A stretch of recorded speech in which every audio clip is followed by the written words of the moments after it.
యేసు ప్రభు జన్మదిన వేడుకలు అని కాదు, క్రైస్ట్ మాస్. దాని అర్థం ఏంటంటే క్రైస్ట్ మాస్. మీరు నా ఆత్మీయ పిల్లలని ఇంకా వస్తున్నారు చాలామంది. క్రైస్ట్ మాస్, క్రైస్తు అంటే క్రీస్తు అని, మాస్ అంటే ఆరాధించుట అని అర్థం. క్రైస్ట్ మాస్ అంటే క్రీస్తుని ఆరాధించుట అని అర్థం. కనుక దేవుణ్ణి మనం ఆరాధించాలి, ప్రభువును మనం అందరం కలిసి ఆరాధించాలి. ఎందుకు ఆరాధించాలి అంటే ఆయన చేసిన కార్యములు ఏమిటి, ఆయన భూమి మీదకు వచ్చి ఆయన చేసిన కార్యములు ఏమిటి అని మనం ఆలోచన చేస్తే, ఆయన పుట్టి ఏమేమి కార్యాలు చేశారు, ఆయన పుట్టుక ద్వారా మనకు వచ్చిన మేలులు ఏమిటి, ఆ విషయాలు ఈ రాత్రి కొన్ని సంగతులు మనం దేవుని వాక్యముల నుండి మనం చూద్దాం. దయవుంచి మొట్టమొదటిగా లూకాసు వార్త 2వ అధ్యాయము 7వ వచనం చదువుకుందామా? లూకాసు వార్త 2వ అధ్యాయము 7వ వచనము. తన తొలిచూలు కుమారుని కని పొత్తిగుడ్డలతో చుట్టి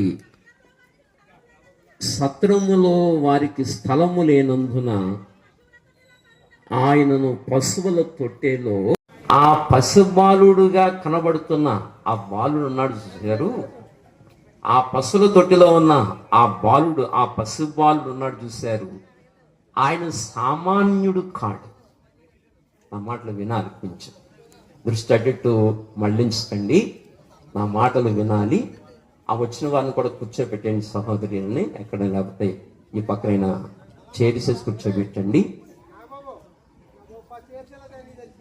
చేర్చి తెప్పించండి. కనుక ఆ పశువుల తొట్టిలో ఉన్న బాలుడు సామాన్యుడు కాడు. జ్ఞానులే ఆయనకు సాగిలపడ్డారు. పశుబాలుడికి జ్ఞానులే సాగిలపడ్డారు. తూర్పు దేశపు జ్ఞానులు వెళ్ళి ఆయనకు సాగిలపడ్డారు. ఆ పశుబాలుడు సామాన్యుడైతే కాదు.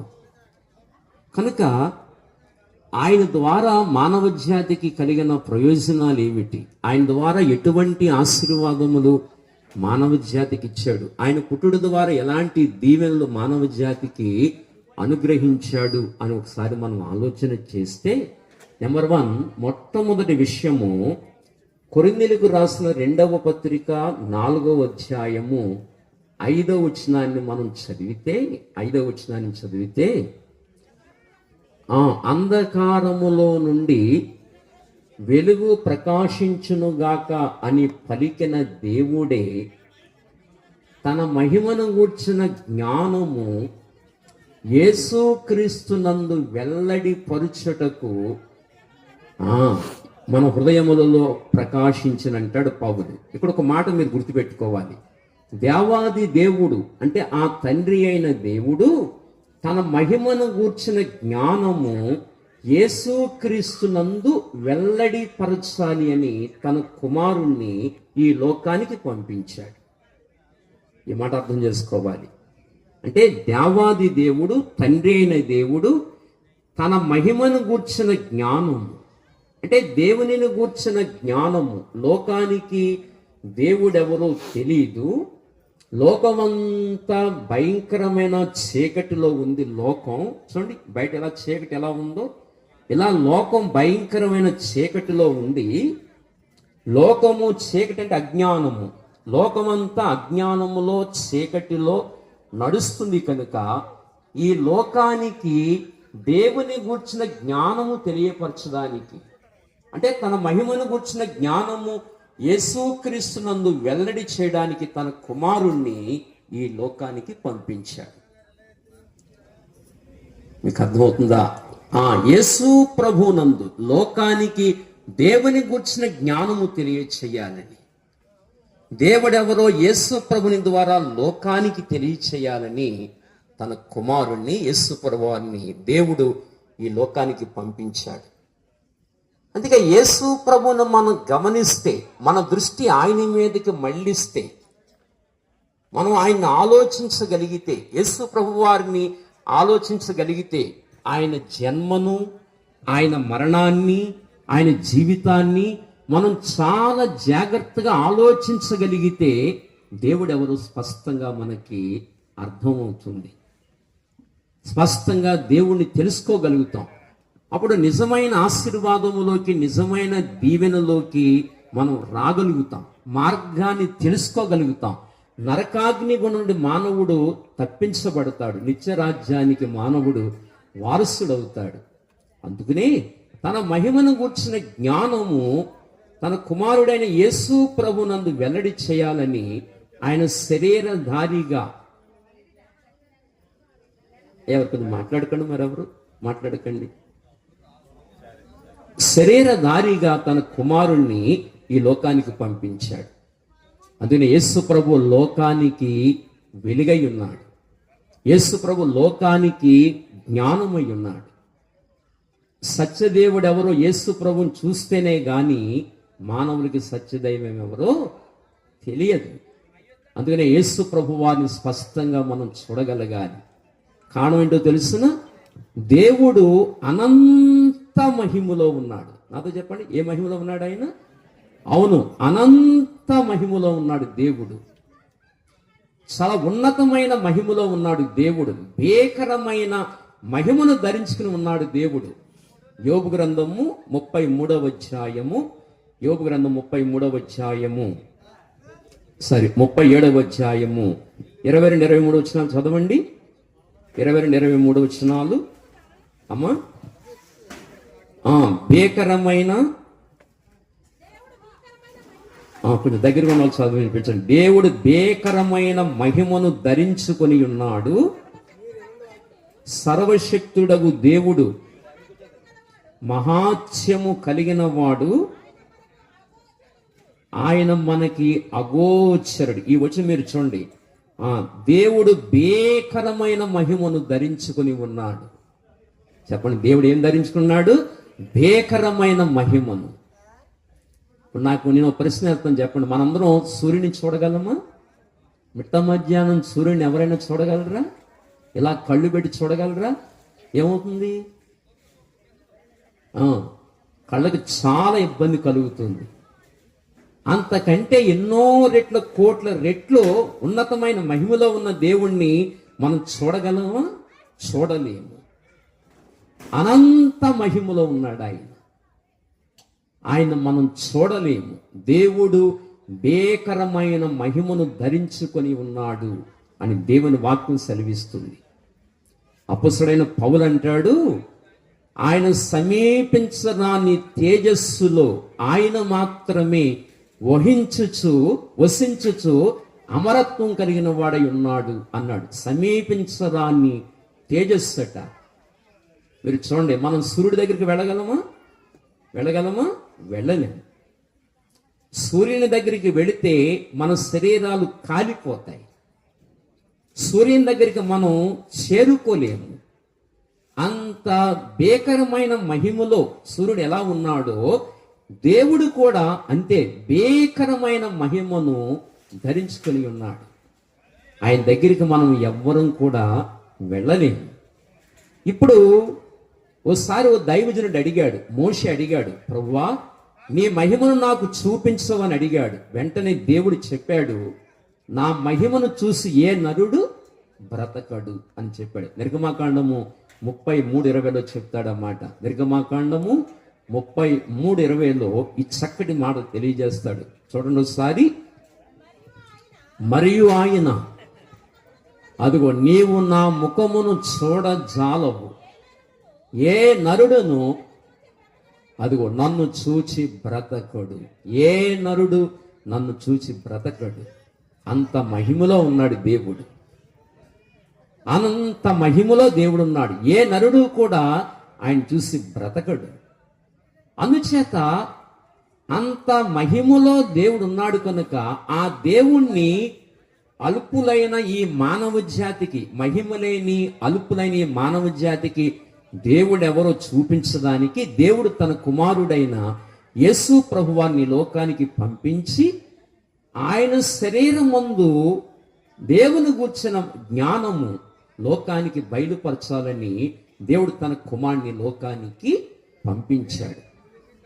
నా మాటలు మీకు అర్థమవుతున్నాయా? దిక్కులు దోస్తున్నారా మీరు? శ్రద్ధగా వాక్యాన్ని వినండి. దేవుడు తన కుమారుని లోకానికి పంపించాడు. ఎందుకు పంపించాడంటే దారి తెలియని మానవ జాతికి దారి చూపించడానికి, అంటే దేవుని గూర్చిన జ్ఞానము మానవుడికి తెలియచేయడానికి తన కుమారుడైన యేసు ప్రభు వారిని ఈ లోకానికి పంపించాడు. అందుకే యేసు ప్రభు శరీరం ముందు ఏం కనపడుతుందో చెప్పిన, దేవుని జ్ఞానం కనబడుతుంది, దేవుని యొక్క తత్వము కనబడుతుంది యేసు ప్రభు శరీరం ముందు. మనం ఆయన ఆలోచించగలిగితే యేసు ప్రభు దేవుడు ఎవరో స్పష్టంగా మనకి అర్థమవుతుంది. అందుకని ప్రభునందు పిల్లారా, నేను కొన్ని మాటలు జ్ఞాపం చేస్తాను. దయవుంచి యేసు ప్రభుని గురించిన జ్ఞానము తెలియచేయడానికి దయవుంచి చూడండి. ఇక్కడ నేను కొన్ని గ్రంథాలు తెచ్చాను. ఒకటి శుక్ల యజుర్వేదము అని ఒక గ్రంథాన్ని తీసుకొచ్చాను. దీని పేరు శుక్ల యజుర్వేదము కావండి. రెండవది ఇంకోటి ఏం తీసుకొచ్చానంటే సామవేద గ్రంథం తీసుకొచ్చాను. కొంచెం నా మాటల మీద మనసు పెట్టండి. సామవేదాన్ని తీసుకొచ్చాను. తర్వాత శుక్ల యజుర్వేదాన్ని తీసుకొచ్చాను.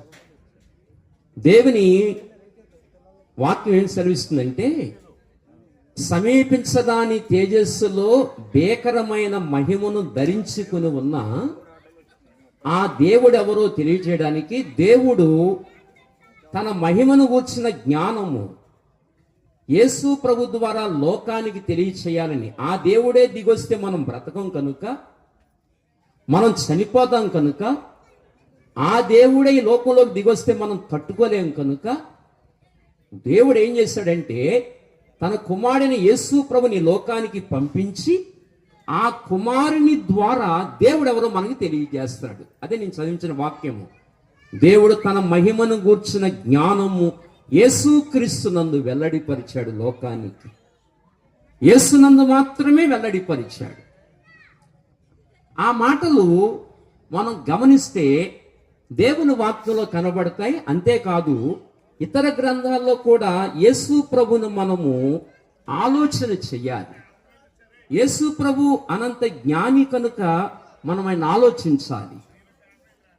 ఒకటి, యేసు ప్రభు కన్యక గర్భం ద్వారా ఈ లోకంలో పుట్టాడు. అందరికీ తెలుసు కదా అది? అందరికీ తెలుసా? తెలుసు చేతులు చూపించండి ఒకసారి. కన్యక గర్భం ద్వారా ఈ లోకంలో జన్మించాడు ఆయన. ఎక్కడ జన్మించాడంటే భూమికి మధ్యలో జన్మించాడు ఆయన. ఎవరి ద్వారా అంటే కన్యక గర్భము ద్వారా ఈ లోకానికి వచ్చాడు. అందుకే వేద సూక్తి కూడా అంటుంది, ఓం శ్రీ ఉమత్తాయ నమః అన్నాడు. అంటే పరిశుద్ధాత్మ శక్తి ద్వారా ఈ లోకానికి వస్తాడు అని ఆ శ్లోకం యొక్క అర్థం. ఓం శ్రీ ఉమత్తాయ నమః అన్నాడు. అంటే పరిశుద్ధాత్మ శక్తిని బట్టి ఈ లోకానికి వచ్చాడు ఆయన.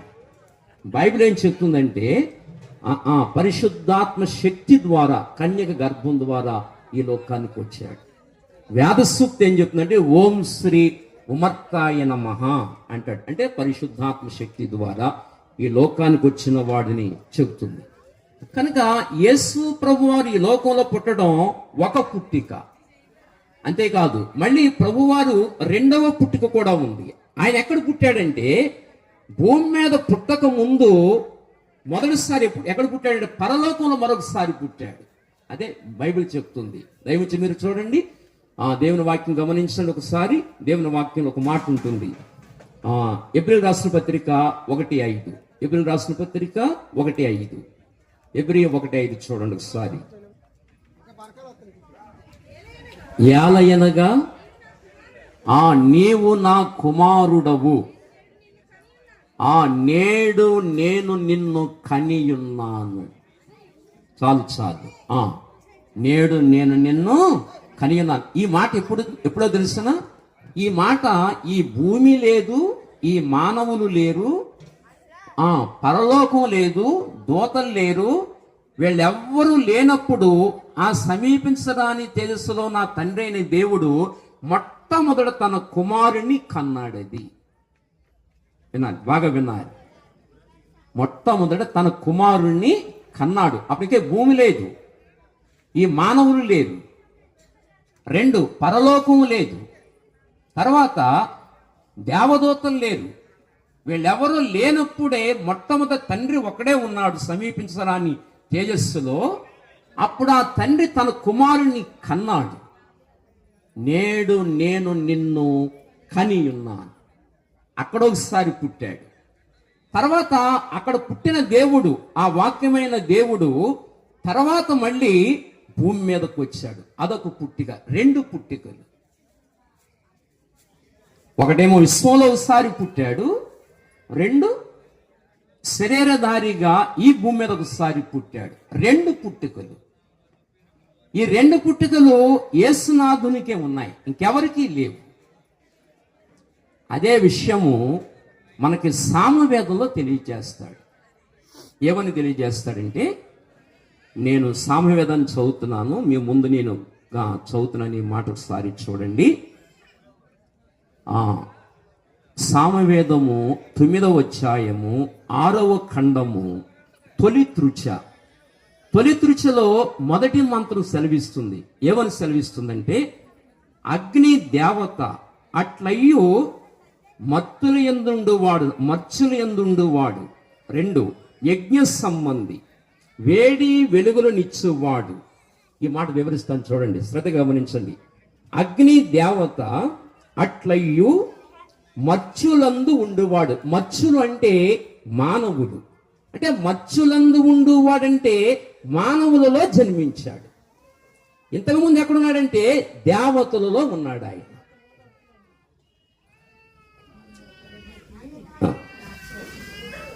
ఓకే,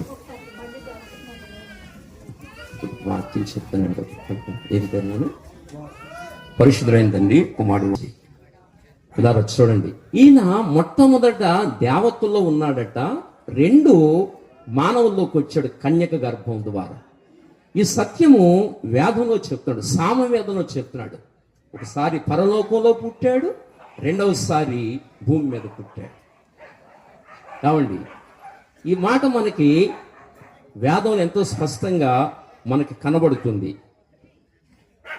ఆయన 1 మచ్చులందు ఉన్నాడు, 2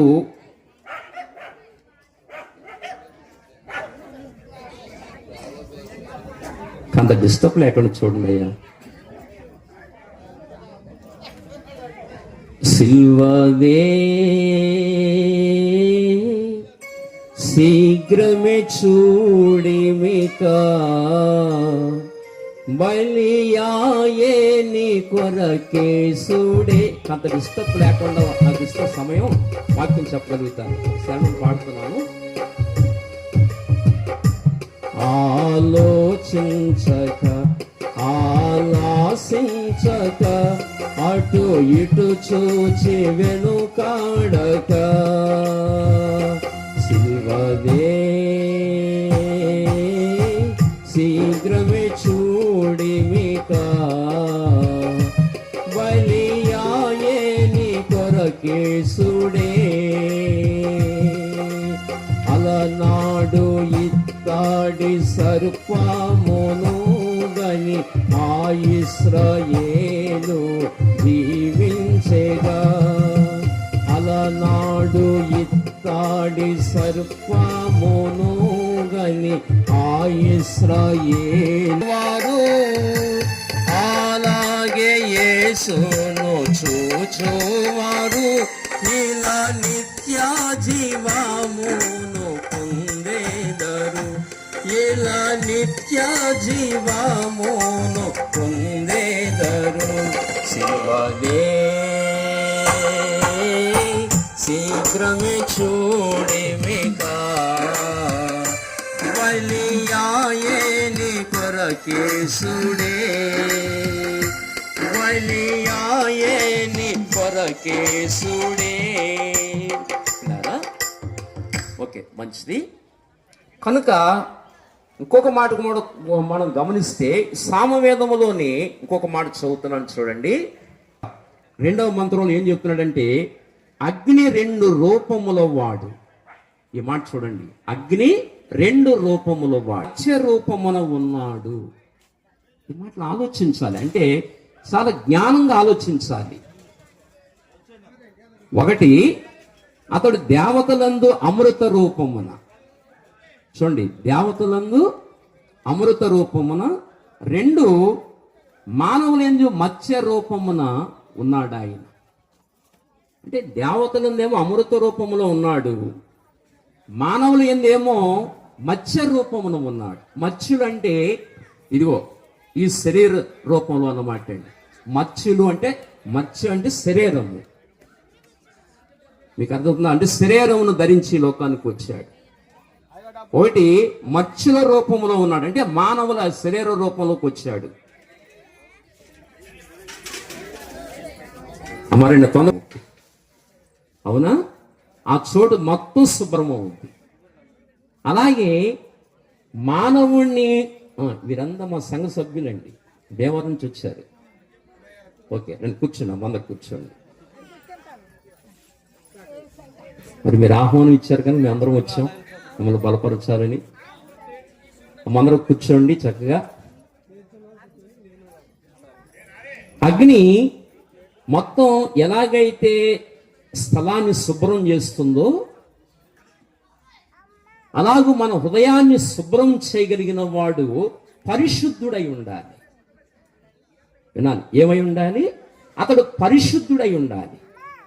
అంటే అంతరంగములో ఉన్న కామ, క్రోధ, లోభ, మోహ, మదమాత్సర్యములు అనే చెత్తని కడగగలిగిన వాడు పరిశుద్ధుడై ఉండాలి. అతడు పవిత్రుడై ఉండాలి.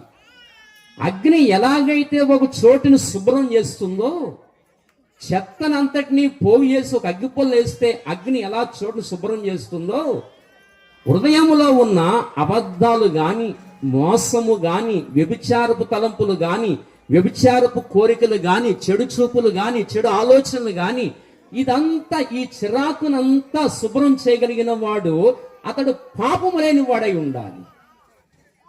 అతడు పరిశుద్ధుడై ఉండాలి. అతడు మాత్రమే మనం శుద్ధి చేయగలడు.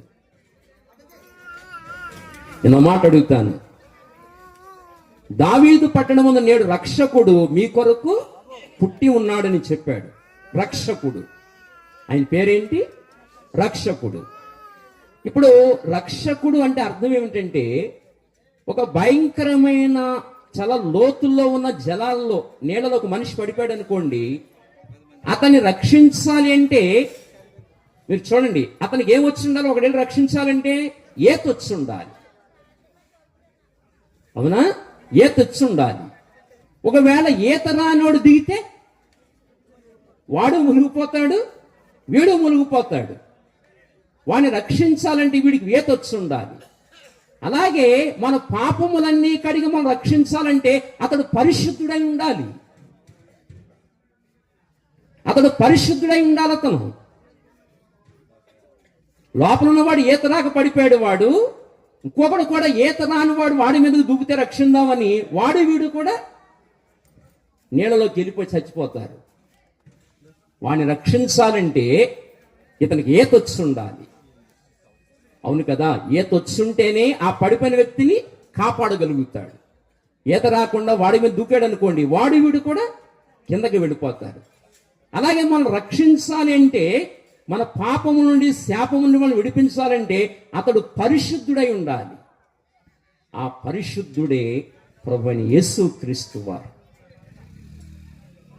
ఆయన ఈ లోకానికి వచ్చాడు. అందుకనే ఆయన రెండు రూపాలు కలిగిన వాడు. ఒకటి దేవతల్లో ఉన్నాడు, ఒకసారి తండ్రి కన్నాడు ఆయన్ని, రెండవసారి భూమి మీదకి వచ్చాడు. అలా వస్తాడని వేదం చెప్పింది.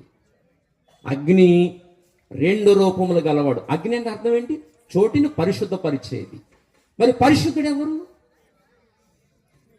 పాపము లేని వాడెవరు భూమి మీద?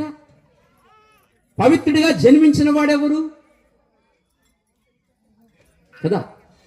పరిశుద్ధుడిగా అవతరించిన వాడెవరు? కన్యక గర్భం ద్వారా పరిశుద్ధుడిగా వచ్చిన వాడు యేసు ప్రభు. ఆయన పవిత్రుడిగా లోకానికి వచ్చాడు. అతనే అగ్ని రెండు రూపాలు కలిగి ఉన్నాడని చెప్పాడు. ఒకటేమో దేవతల రూపంలో ఉన్నాడు, ఒకటేమో మానవుల రూపంలోకి వచ్చాడు. అగ్ని అదే వేదం చెప్పిన మాట, సామవేదంలో చెప్పాడు ఈ మాట. ఏమండి? 15వ అధ్యాయము తర్వాత 4వ తృతీయ 2వ మంత్రంలో ఈ మాట చెప్పాడు. నేను చెప్పేది చిన్న చిన్న మాటలు కాదు, కొంచెం ఆలోచించాలని నేను ఈ మాట విడిచిపెడుతున్నాను. అలా వచ్చి ఆయన మన కొరకు బలియాగమవుతూ వచ్చాడు. నేను చెప్పేది ఇదిగో సామవేదము, శ్రీమదాంధ్ర వచ్చిన సామవేద సంహిత. ఇందులో ఆయన గురించి స్పష్టంగా ఉంది. తన మహిమను గూర్చిన జ్ఞానము యేసుక్రీస్తునందు వెల్లడిపరిచాడు. ఆయన అగ్ని వంటి వాడు, అంటే శుభ్రం చేసేవాడు. అతడు పరిశుద్ధుడై ఉండాలి. అతడు 2 రూపములు కలిగిన వాడై ఉండాలి. ఒకటేమో దేవతల రూపంలో ఉండాలి, 2 మానవుల రూపంలో ఉండాలి. 2 రూపాయలు తనకి ఎలా వచ్చినాయంటే, మొట్టమొదట తండ్రి ఆయన్ని కన్నాడు, విశ్వములో కన్నాడు. నేడు నేను నిన్ను కని ఉన్నాను అన్నాడు. దేవుడు కన్నాడు, అదొక విషయం. 2 భూమి మీదకి కన్యక గర్భం ద్వారా వచ్చాడు, అదొక విషయం. మానవుల్లోకి వచ్చాడు, దేవతల్లోకి వచ్చాడు. అందుకని అగ్ని 2 రూపములు గలవాడని సామవేదములో చెప్పాడు. ఇప్పుడు దీన్ని మనం ఈ వచనాన్ని జాగ్రత్తగా ఆలోచన చేస్తే, తన మహిమను గూర్చిన జ్ఞానము యేసుక్రీస్తునందు వెల్లడి చేస్తున్నాడు దేవుడు. తన మహిమను గూర్చిన జ్ఞానం యేసుక్రీస్తునందు వెల్లడి చేస్తున్నాడు. ఈ 2 రూపాలుగా వచ్చిన వాడు, 2 జన్మలు కలిగిన వాడు ఎవరంటే ప్రభువైన యేసుక్రీస్తు వారు. ఆయన యందు దేవుని జ్ఞానాన్ని దేవుడు వెల్లడి చేస్తున్నాడు. ఒకసారి ఫ్రెంచ్ దేశంలో, నా మాట వినండి, ఫ్రెంచ్ దేశంలో ఒక ఆయన పేరు జేమ్స్ వాల్టర్ అనే ఒక ఫిలాసఫర్. ఆయన జేమ్స్ వాల్టర్ అని ఆయన ఒక ఫిలాసఫరు, ఫ్రెంచ్ దేశంలో ఉన్నాడు. ఆయన ఒక అందమైన బంగ్లా కట్టుకున్నాడు, చాలా పెద్ద బంగ్లా, అందమైన బంగ్లా. ఒక చెట్ల మధ్యలో మంచి భవనాన్ని కట్టుకున్నాడు, చాలా పెద్ద భవనం అది. చాలా కోటీశ్వరుడు, ఫిలాసఫర్ అతను. ఆ మంచి భవనాన్ని కట్టుకున్నాడు. తర్వాత అతనికి ఒక కొడుకు, పెద్ద వయసు వచ్చింది, ఇంకా చనిపోయే వయసు వచ్చింది.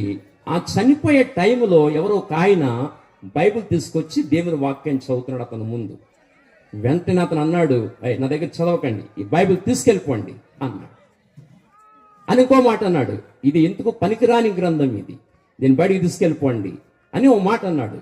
ఇది ఒక 50 సంవత్సరాల్లో ఈ గ్రంథము ఇక ఉండదు అని, రాసుకోండి ఈ మాట నేను చెప్తున్నాను అని చెప్పాడు అతను.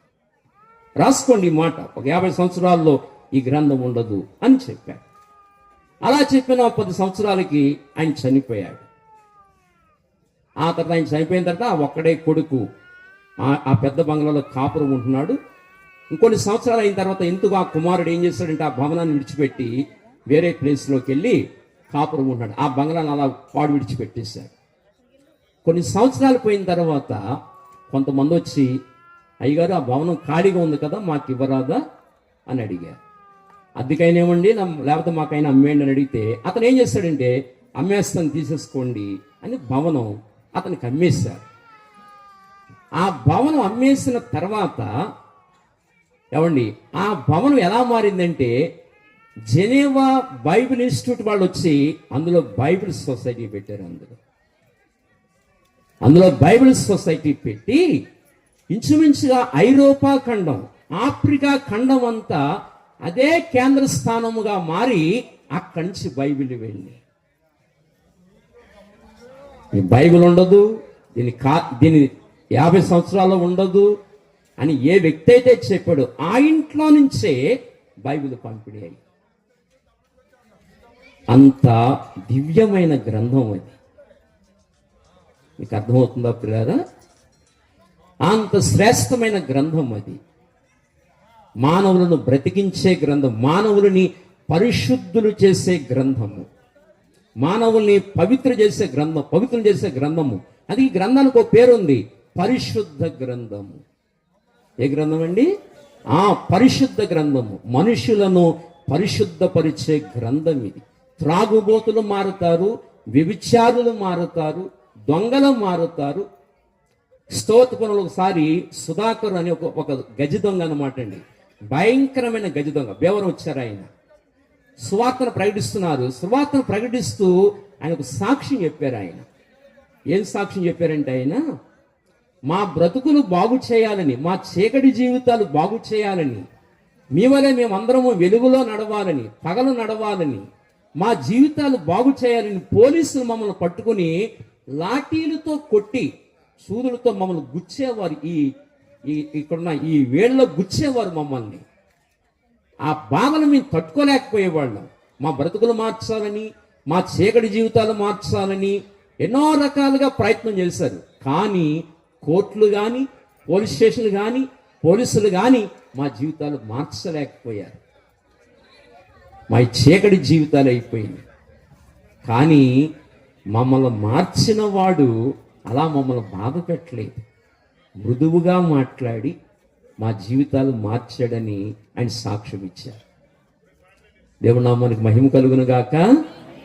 మమ్మల్ని మార్చినవాడు ఇలా బాధ పెట్టలా, మా జీవితాలు చాలా అద్భుతంగా దేవుడు మార్చాడని ఆ గజ దొంగ చెప్పాడు.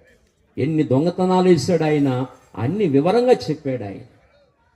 ఎంత అద్భుతకరుడు దేవుడు అండి. హృదయాలు మార్చే దేవుడు ఆయన, జీవితాలు మార్చే దేవుడు ఆయన.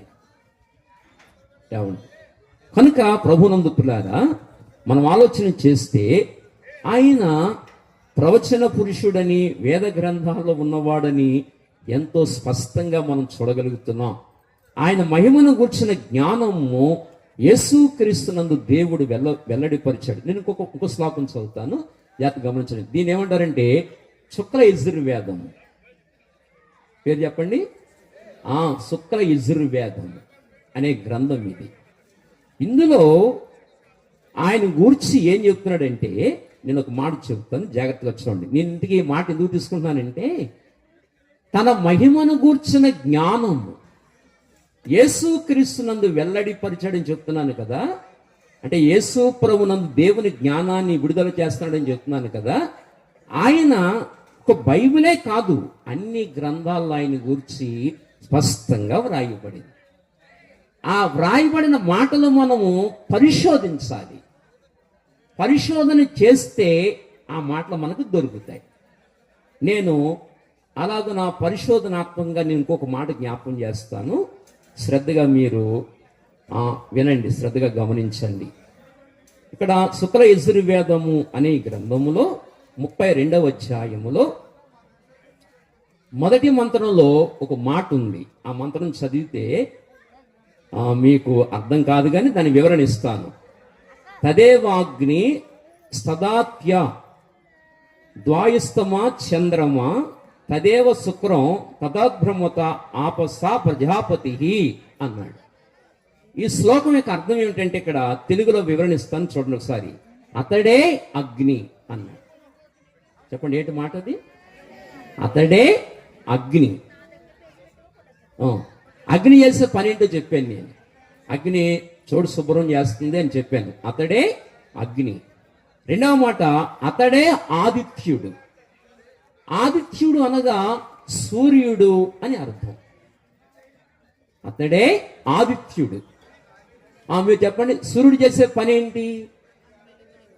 మన అందరికీ వెలుగునిస్తాడు. అవునా? లోకానికి అంతటికి ఏమిస్తాడు సూర్యుడు? చెప్పాలి, ఏమిస్తాడు? వెలుగునిస్తాడు. అలాగని హృదయం అనే భూమికి వెలుగునిచ్చేవాడు ఎవరంటే యేసు ప్రభువారు. నేను లోకానికి వెలుగై ఉన్నానని చెప్పాడు. ఈ మాటను మనం పరిశీలన చేస్తే, పరిశోధిస్తే మనకి అర్థమవుతుంది. కనుక అతడే ఆదిత్యుడు అని చెప్పాడు. మూడవ మాట, అతడే వాయువు. చెప్పండి, అతడే వాయువు. అంటే ఏది? గాలి. చూడు, గాలి అంటే మనిషి బ్రతకాలంటే ఏముండాలి? ప్రతి మనిషి, చిన్నపిల్లోడు మొదలుకొని పెద్దోడు వరకు బ్రతకాలంటే ఏముండాలి? ప్రతి మనుష్యుడికి గాలి ఉండాలి. నేను బాగా పండితుండండి, నాకు గాలి అక్కర్లేదంటే కుదురుద్దా? అతను కూడా ఏం కావాలి? గాలి కావాలి. ఏమండి, నేను దేశాన్ని పరిపాలిస్తున్న ప్రధానమంత్రినండి, నాకు గాలి అక్కర్లేదంటే కుదురుద్దా?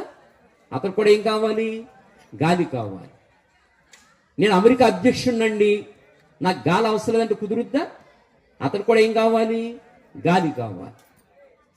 వినాలి, బాగా వినాలి. ఎంత గొప్పవాడైనా, ఎంత పండితుడైనా, ఎంత పాముడైనా, ఎంత భేదవాడైనా, ఎంత ధనవంతుడైనా, ప్రతి వాడికి ఆ మనిషి బ్రతకాలి అంటే ఏముండాలంటే గాలి ఉండాలి. గాలి లేనిది ఏ మనుష్యుడు బ్రతకడు. ప్రతి మనుషుడికి గాలి అవసరం. గాలి ఉంటేనే మనిషి బ్రతుకుతాడు. ఆహారం లేకపోయినా కొన్ని గంటలు ఉండొచ్చు, నీళ్ళు లేకపోయినా కొన్ని గంటలు ఉండొచ్చు, కానీ గాలి లేకపోతే వెంటనే మనిషి చచ్చిపోతాడు. ఏమండి? గాలి ఉంటేనే మనిషి బ్రతుకుతాడు. అలాగే మనలో ఉన్న ఆత్మ బ్రతకాలి. ఆత్మ బ్రతకాలి అంటే అతడు పరిశుద్ధుడై ఉండాలి. కారణం చెప్పన, పాపముల చేత అపరాధముల చేత మనిషి సచ్చిన వాడై ఉండగా ఎక్కడ చచ్చిపోయాడంటే ఆత్మలో చనిపోయాడు మనిషి.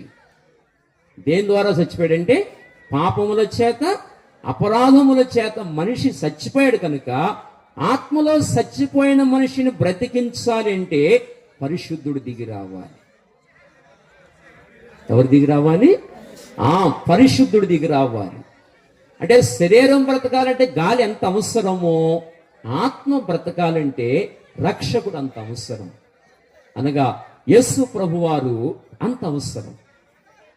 అందుకని పాపముల చేత అపరాధముల చేత మానవుడు చచ్చిపడి ఉండగా ఆ మానవుని బ్రతికించడానికి ఎలాగంటే పాపములు తొలగించి ఆ మనిషిని పరిశుద్ధిని చేసి, పాపముల చేత అపరాధముల చేత మనిషి చచ్చిపోయాడు కనుక ఆత్మలో, ఇప్పుడు ఆ పాపములు దోషములు తొలగించాలంటే పరిశుద్ధుడు దిగివచ్చి తన పావన రక్తాన్ని భూమి మీద ఒలికించాడు. ఆయన తన పరిశుద్ధ రక్తం ద్వారా ఆ మానవుని విమోచించాడు, మానవుని పరిశుద్ధిని చేశాడు.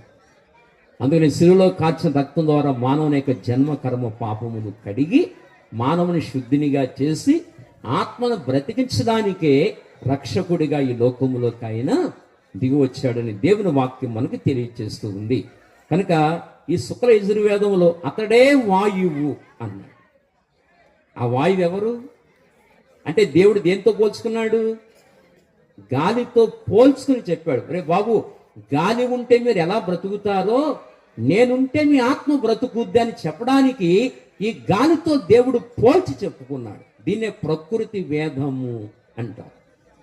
పౌలు అదే చెప్పాడు. పౌలు జగదుత్పత్తి మొదలుకొని సృష్టించబడిన వస్తువులను ఆలోచించటం వలన నేనెవరినో మీకు అర్థమవుద్దన్నాడు. ఏం ఆలోచించాలన్నాడు? జగదుత్పత్తి మొదలుకొని సృష్టించబడిన వస్తువులను ఆలోచించాలి అంటే ఒకసారి మీరు గాలిని ఆలోచించండి. గాలి ఉంటే ప్రతి మనిషి బ్రతుకుతాడు. దీనికి ఏమీ చదువుకోక్కర్లా, దీనికి ఏమి పిహెచ్డీలు చేయక్కర్లా, దీనికి ఏమో చదివేయక్కర్లా. అందరికీ అర్థమవుద్ది మాట.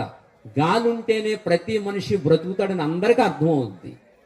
దీనికి ఓ చదివేయక్కర్లా, దీనికి ఏమి పిహెచ్డీలు చేసేయక్కర్లా.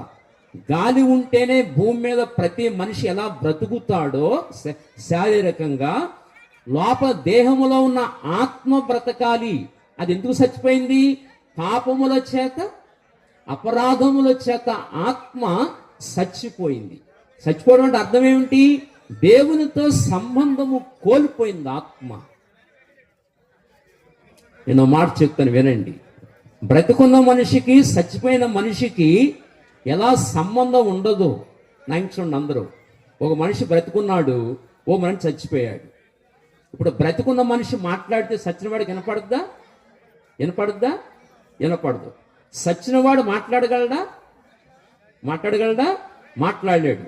అంటే బ్రతుకున్న వాడికి చచ్చిన వాడికి ఎలా సంబంధము లేదో అలాగున పాపముల చేత అపరాధముల చేత ఆత్మలో మనిషి చచ్చిపోయాడు కనుక దేవునికి మానవుడికి సంబంధము కట్ అయిపోయింది. విజ్ఞులైన వారు నా మాటలు బాగా ఆలోచించాలి, చాలా జ్ఞానయుక్తంగా ఆలోచించాలి. దేవుడేమో పరిశుద్ధుడు. నేను ఆ మాట అడుగుతాను, సమాధానం చెప్పండి. దేవుడు అబద్ధం ఆడతాడా? మీరు బాగానే చెప్పారు, మీరు చెప్పండి. దేవుడు అబద్ధం ఆడతాడా? మీరు చెప్పాలి. అబద్ధం ఆడతాడండి? మరి మనం అబద్ధాలు ఆడుతాం. ఓకేనా? దేవుడు త్రాగుతాడా? మందు తాగుతాడా దేవుడు? మరి మానవులు? మనుషులు చెడు చూపు చూస్తారు. ఒక అందమైన అమ్మాయిని చూడగానే చెడు తలంపులు వస్తాయి. దేవుడు అలా తలుస్తాడా?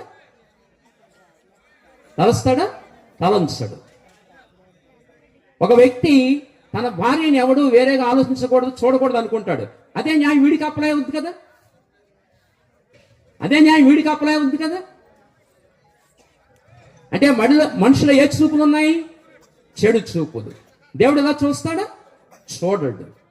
యేసుప్రభువు అన్నారు, ఒక స్త్రీని మోహపు చూపుతో చూస్తే చాలు, అప్పుడే హృదయం ముందు వ్యభిచారం చేసినట్లు అన్నాడు. మోహపు చూపు. చూపులో రకాలు ఉన్నాయి. చెల్లని, తల్లని, అక్కని అలా చూడాలి. మనకంటే వయసులో పెద్దవారు అనుకోండి, తల్లి అనుకోవాలి. బాగా పెద్దవారైతే తల్లి అనుకోవాలి. మన మీద కొంచెం పెద్ద అయితే అక్క అనుకోవాలి. ఇంకా చిన్నోళ్ళైతే చెల్లి అనుకోవాలని చెప్పాడు. మోహపు తలంపుతో చూసావు, అప్పుడే నీలోకి దోషం వచ్చేస్తుంది అన్నాడు. మరి అలా మనుషులు ఎంతమంది అంత పవిత్రంగా ఉంటారు మరి కదా. దేవుడు అందుకే పరిశుద్ధుడు. మరి ఇలాంటి లక్షణాలేమో మనుషుని ఆత్మలో, హృదయంలో ఉన్నాయి. దేవుడేమో పరిశుద్ధుడు. మరి చచ్చిపోయిన తర్వాత ఆత్మ దేవుని దగ్గరికి ఎలా వెళ్ళిపోతుందంటారా? వెళ్ళిపోద్దా? చెప్పాలి. వెళ్ళిపోద్దా? దేవుడు చేర్చేసుకుంటాడా?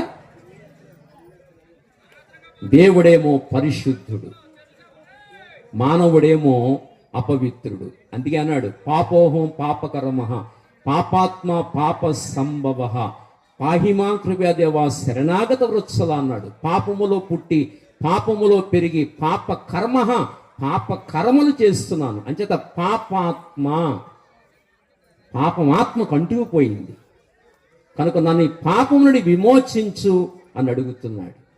మరి పాపం నుంచి ఎలా విమోచించబడతాడు మనిషి? ఏ రకంగా విమోచించబడతాడు? శరీరానికి మురుకుంటే నీళ్లతో కడుక్కోవచ్చు, అవునా? శరీరానికి మురుకుంటే ఏం చేయాలి?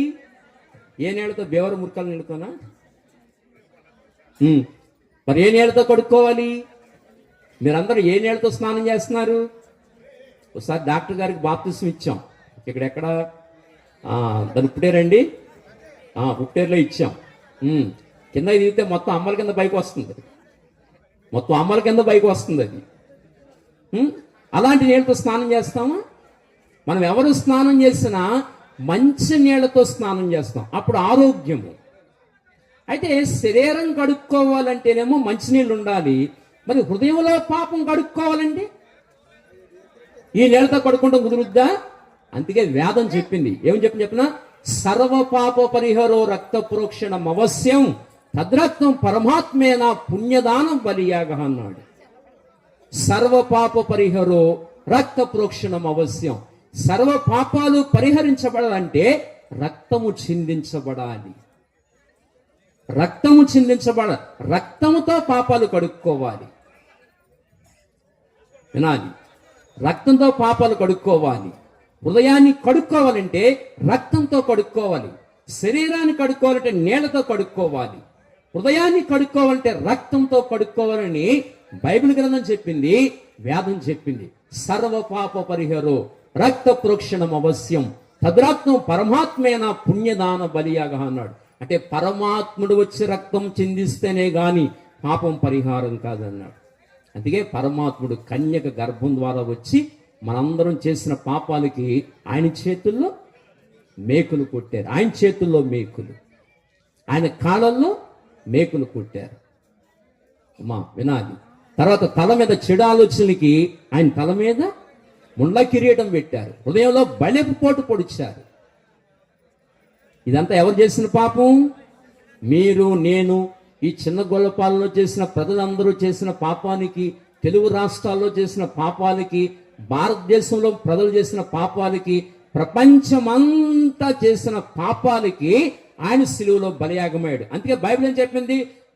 దావీదు పట్టణం ముందు నేడు రక్షకుడు మీ కొరకు పుట్టినాడు అని ఏమన్నాడు? ఇది ప్రజలందరికీ కలుగు మహా సంతోషకరమైన స్వర్తమానం. ప్రజలందరికీ, ఏదో ఒక జాతికో ఒక కులానికో కాదు, ప్రజలందరికీ కలగబో సంతోషకరమైన స్వర్తమానం అన్నాడు.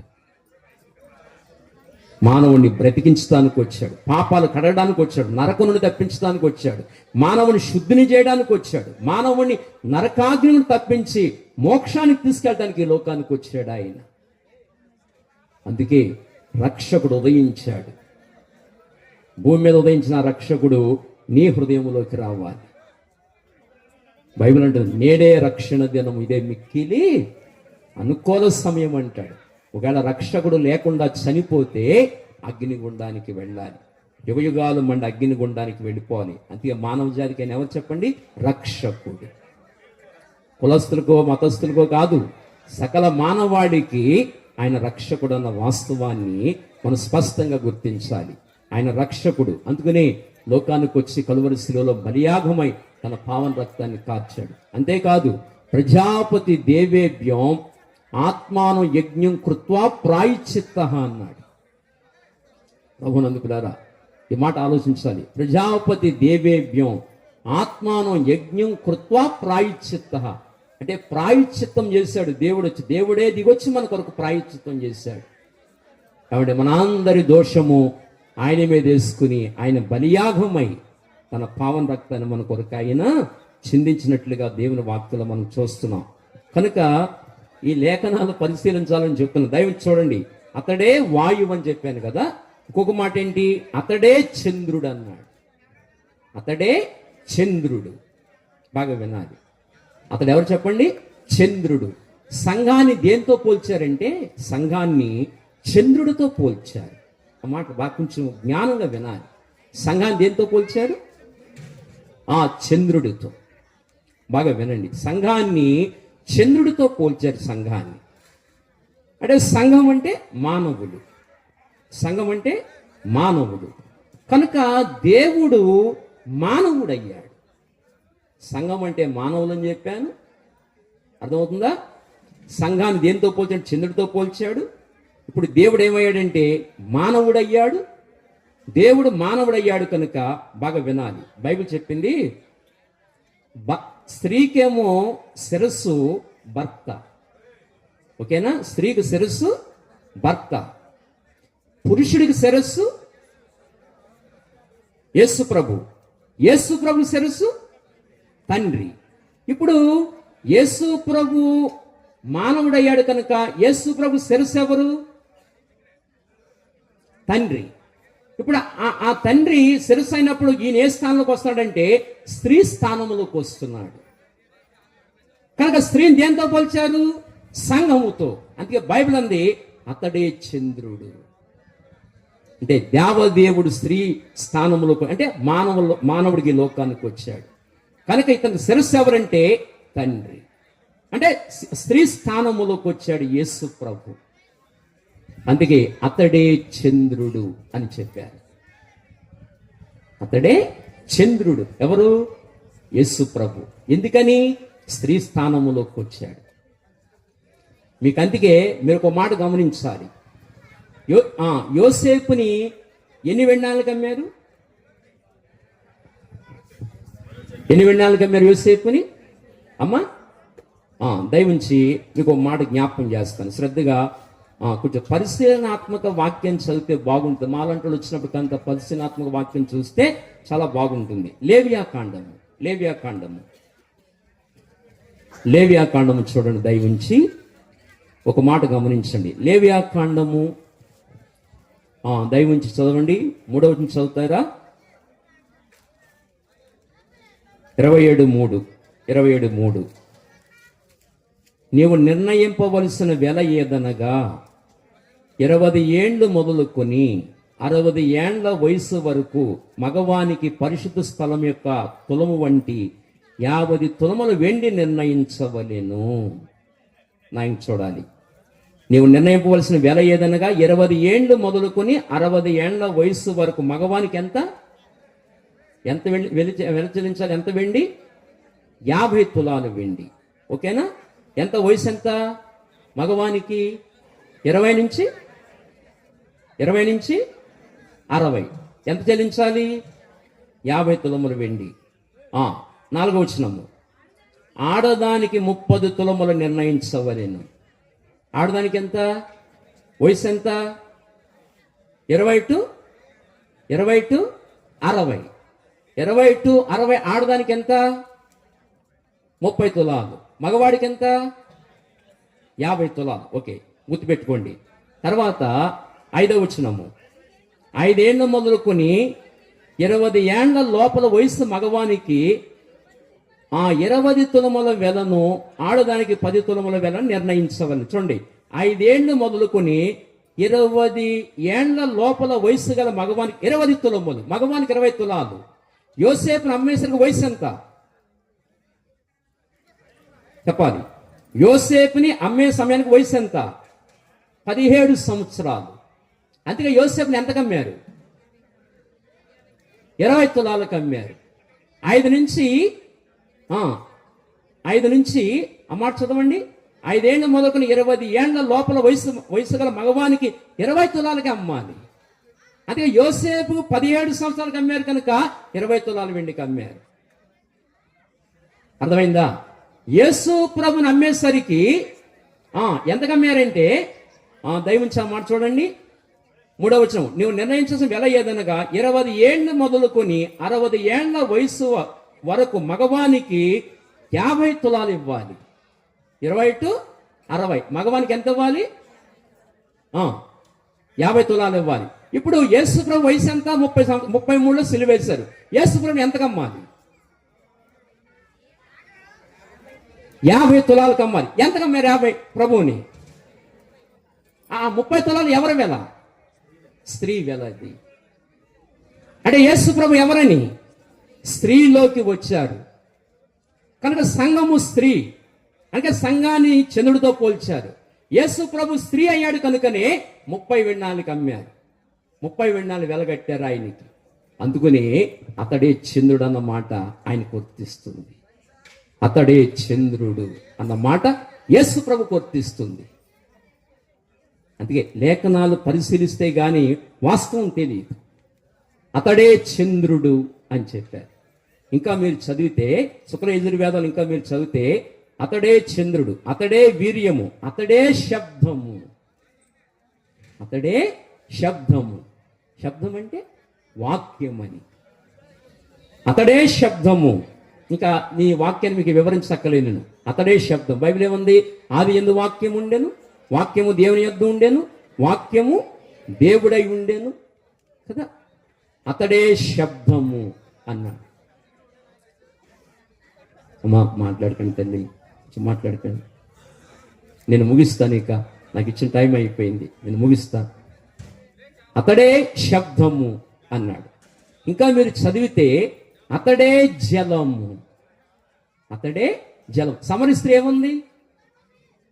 నేను ఇచ్చిన నీళ్లు త్రాగోడు ఎన్నటికి దప్పిగొనడు. అతడే జలము. జలం అంటే వాక్యమైన దేవుడని. అతడే జలము అని శుక్ల యజుర్వేదం చెప్తుందండి. శుక్ల యజుర్వేదం చెప్తుంది అతడే జలము. ఏమండి? అతడే జలము. తర్వాత ఇంకేమన్నాడు? అతడే ప్రజాపతి అగుచున్నాడు. ఎన్ని మాటలు చెప్పాడు అనుకున్నారు శుక్ల యజుర్వేదములో. ఎన్ని మాటలంటే అతడే అగ్ని, అతడే ఆదిత్యుడు. సూర్యుడు, ఆదిత్యుడు అంటే సూర్యుడు అని చెప్పాను. అతడే వాయువు, అతడే చంద్రుడు, అతడే వీర్యము. పేతురు చెప్పాడు ఈ మాట, అక్షయ బీజము అన్నాడు.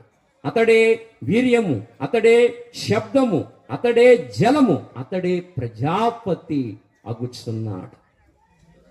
ఇన్ని పేర్లు ఉన్నాయి నీకు శుక్ల యజుర్వేదములో. ఇవన్నీ నేను ఏ పాయింట్ మీద చెప్తున్నాను? ఇవన్నీ ఏ పాయింట్ మీద చెప్తున్నాను? దేవుడు సమీపించరాని తేజస్సులో ఉన్నాడు. దేవుడు భీకరమైన మహిమను ధరించుకుని ఉన్నాడు.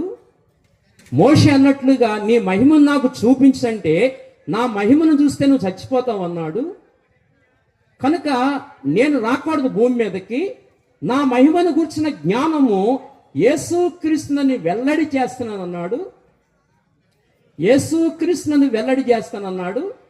ఆ యేసుక్రీస్తు ఒక బైబిల్ ఎందే కాకుండా అనేక గ్రంథాల్లో ఉన్నాయని చెబుతూ ఈ మాటలు పరిశీలిస్తున్నాను. ఈ మాటలు నేను పరిశీలిస్తున్నాను. అతడే వాయువు అంటే, వాయువు ఉంటేనే మనిషి ఎలా బ్రతుకుతాడో క్రీస్తు ఉంటేనే ఆత్మ బ్రతుకుద్ది. అతడే వాయువు అన్నమాట మీ మధ్య నేను పరిశీలించాను. అతడే ఆదిత్యుడు అన్నమాట పరిశీలించాను. అతడే అగ్ని అన్నమాట పరిశీలించాను. అగ్ని ఎలా శుద్ధి చేస్తుందో అతడు శుద్ధి చేయువాడు. కనుక తన మహిమను గుర్చిన జ్ఞానము ఎవరి యందు వెల్లడిపరిచాడంటే యేసుక్రీస్తునందు వెల్లడిపరిచాడన్న వాస్తవాన్ని మనం స్పష్టంగా ఎరగాలి. అంత మాత్రమే కాదు, ఇంకొక మాట చదువుతాను చూడండి శ్రద్ధగా. ఆ శ్లోకం వివరించాను, ఇంకో మాట చదువుతాను. ఆ ప్రజాపతి అతడు అన్ని దిశల యందు వ్యాపించి ఉన్నాడు, అతడే అందరికన్నా ముందు జన్మించిన వాడు. చూడండి, అతడే అందరికంటే ముందు జన్మించిన వాడు. బైబిల్ ఏం చెప్పింది? ఆది యందు వాక్యం ఉండెను, వాక్యము దేవుని యొద్ద ఉండెను, వాక్యము దేవుడై ఉండెను. ఆ తర్వాత రొమ్ములో ఉన్న వాక్యము బయటకు వచ్చింది, మొదటి కన్నాడు ఆయన్ని. అందుకని ఆయన జ్యేష్ఠుడు అని పేరు యేసు ప్రభువుకి. జ్యేష్ఠుడు, అందరికంటే ముందున్నవాడు. కొలస్సీ 1:18 ఏం చెప్పింది? ఒకసారి చదువుతారా? కొలస్సీ 1:18 ఏం చెప్తుంది చూడండి ఒకసారి. కొలస్సీ 1:18 17 చదువు. 1:17 అదిగో ఆయన అన్నిటికంటే అదిగో ముందుగా ఉన్నవాడు. ఆగండి, ఓ చదువుకి వెళ్ళిపోవడం కాదు, ఆ లేఖనాలు దేవోక్తులవి. ఇక్కడ చెప్పబడుతున్నవి దేవోక్తులే, బైబిల్ ఎందుకు చెప్పబడుతున్నవి దేవోక్తులే. ఆయన అందరికంటే ముందున్నవాడు కొలస్సీ 1:17 చెప్పాడు. ఇక్కడ శుక్ల యజుర్వేదములో 32వ అధ్యాయములో 4వ మంత్రంలో చెప్తున్నాడు, అతడు అన్ని దిశల యందు వ్యాపించి ఉన్నాడు, అతడే అందరికన్నా ముందు జన్మించిన వాడు. ఎక్కడ జన్మించాడు? భూమి మీద కాదు. అది భూమి మీద జన్మ గురించి చెప్పలా.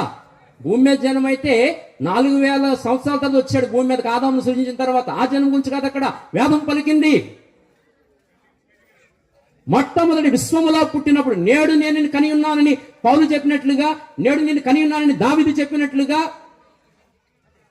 2వ కీర్తనలో దావీదు చెప్పినట్లుగా, ఎబ్రీ 1:5లో పౌలు చెప్పినట్లుగా, నేడు నేను నిన్ను కని ఉన్నానని ఆ భక్తులు చెప్పినట్లుగా వేదం చెప్తుంది. ఇక్కడ ఆయన అందరికంటే ముందు ఉన్నవాడు అంటే విశ్వంలో జన్మ గురించి మాట్లాడుతుంది వేదం. చూడండి, మాటలు గమనించాలి, చాలా జాగ్రత్తగా ఆలోచించాలి. నేను చెప్పేది శుక్ల యజుర్వేదం. నేను సామవేదం తెచ్చాను, శుక్ల యజుర్వేదం తెచ్చాను. 9 గ్రంథాలు ఇవి. ఈ 9 గ్రంథాలు మోసుకురావంటే చేతులు లాగుతాయి, చాలా బరువు ఉంటాయి ఈ గ్రంథాలు. సరే, 2 మాటలు విశదీకరిందాం, ఎన్ని తేవడం ఎందుకులని ఈ 2 పట్టుకొచ్చాను. ఏమండి, నా మాటలు విజ్ఞులైన వారు చాలా జాగ్రత్తగా ఆలోచించాలి. నేను ఏం వివరిస్తున్నానో జాగ్రత్తగా ఆలోచించాలి. ఇది మీరు ఫస్ట్ టైం వినడం గమని అర్థం కావు, అయినా కొంచెం జాగ్రత్తగా అర్థం చేసుకోవాలి. నా మాటలు కొంచెం స్పష్టంగా అర్థం చేసుకోవాలి. అతడు అన్ని దిశల యందు వ్యాపించి ఉన్నాడు, అతడే అందరికన్నా ముందు జన్మించిన వాడని, అతడే గర్భమునందున్నాడు. నా మాటలు వినాలి.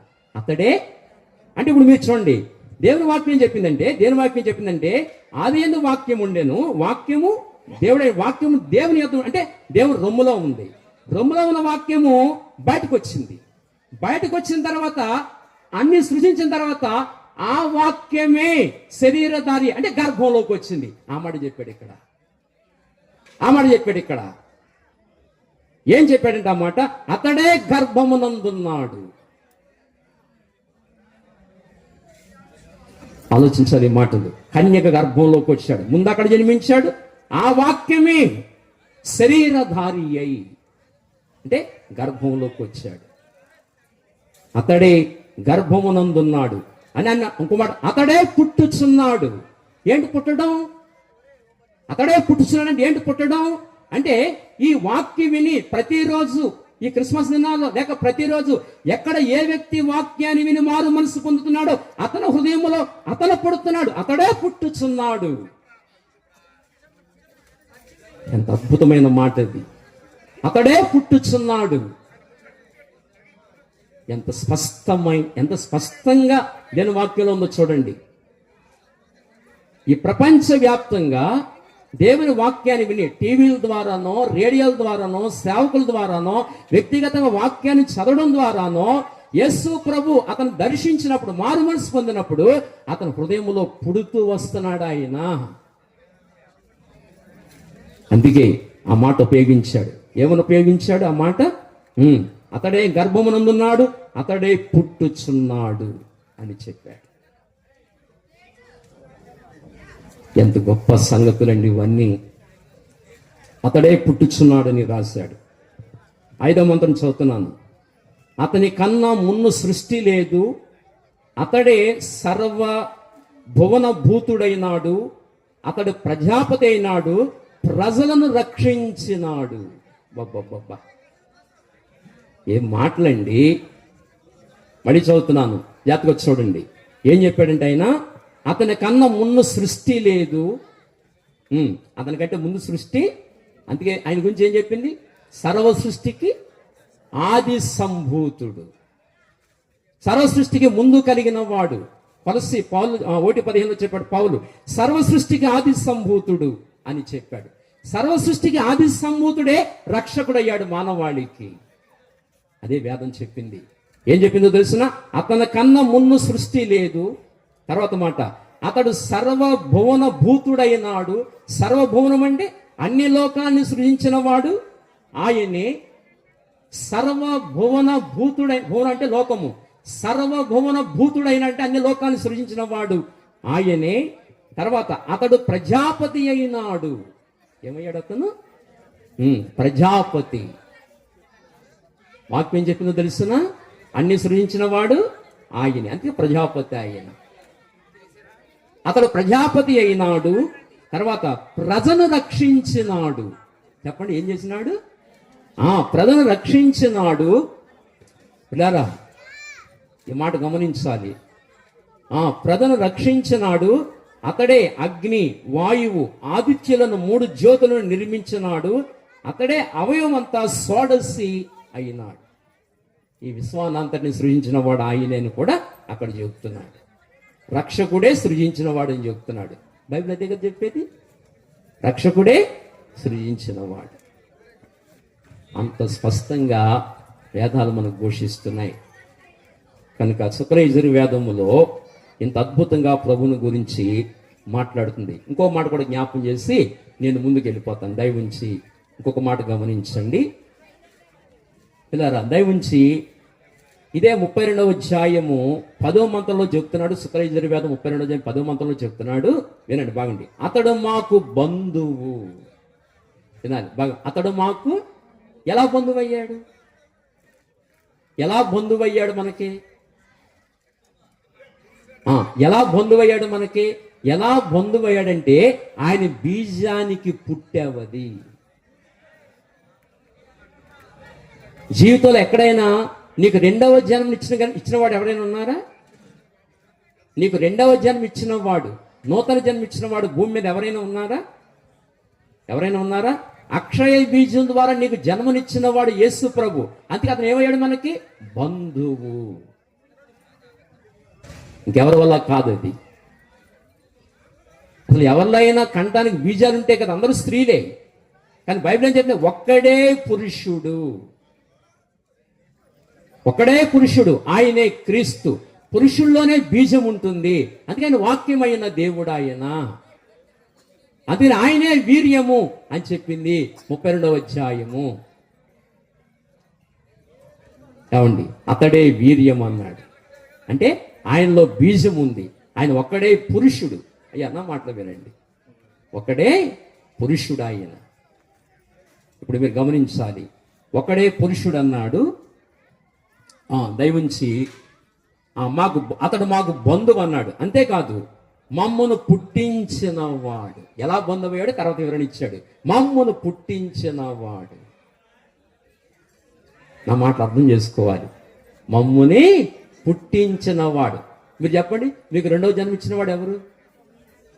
మీకు ఏమయ్యాడు? ఇప్పుడైనా బంధువయ్యాడు. అది అందుకే అంటాడు, అతడే మా బంధువని, అతడు మమ్మును పుట్టించిన వాడు. ఇంకో మాట్లాడి, ఇంత మమ్ము చేసిన వాడు, మమ్ము ఇంత చేసిన వాడు అంటే మనం ఎదిగేటట్లుగా చేస్తున్నాడు ఆయన. రక్షణలో ఎదిగేటట్లుగా చేస్తున్నాడు. ఇంత చేసిన వాడు. అతడు సమస్త తేజములను భువనములను తెలిపిన వాడు అని వాక్యం చెబుతుంది. అద్భుత మాటలండి. ఆ పరమ పురుషుడు సర్వభూతములకు అతీతుడు, సర్వలోకమునకు అతీతుడు అని చెబుతూ దిశ విదిశలకు అతీతుడు, అతడు తొలుత కలిగిన సత్యవాక్యమునందు ప్రతిష్ఠింపబడిన వాడు. అబ్బబ్బబ్బా, ఏం మాటలండి. అక్కడ అన్నాడు, అతడు తొలుత కలిగిన సత్యవాక్కునందు ప్రతిష్ఠితుడైన వాడు. సత్యవాక్కునందు ప్రతిష్ఠితుడైన వాడు అని చెప్పాడు. తొలుత పుట్టిన సత్యవాక్కునందు ప్రతిష్ఠితుడైన వాడు అని చెప్పాడు. అంటే మొదట పుట్టినవాడు ఆయన. ఏమండి, ఇన్ని విషయాలు ఈ శుక్ల యజుర్వేదంలో చెప్పబడుతున్నాయి. సరే, ఇందులోకి ఇదంతా చెప్తే మీకు కొంచెం బోర్ ఫీల్ అవ్వచ్చు. నేను ఇంతటితో ఆఫ్ చేస్తున్నాను. కనుక ప్రభునందు పిల్లారా, ఆయన గూర్చిన విషయాలు ఎంత స్పష్టంగా, తన మహిమను గూర్చిన జ్ఞానము యేసుక్రీస్తునందు వెల్లడిపరచడానికే పసిబాలుడుగా ఈ లోకంలో జన్మించాడు. ఆయన శరీరం ముందు దేవుని గూర్చిన జ్ఞానము లోకానికి వెల్లడి చేయడానికే తన కుమారుని యేసు ప్రభుని లోకానికి ఆయన పంపించినట్లుగా దేవుని వాక్యంలో మనం ఎంతో స్పష్టంగా చూడగలుగుతున్నాం.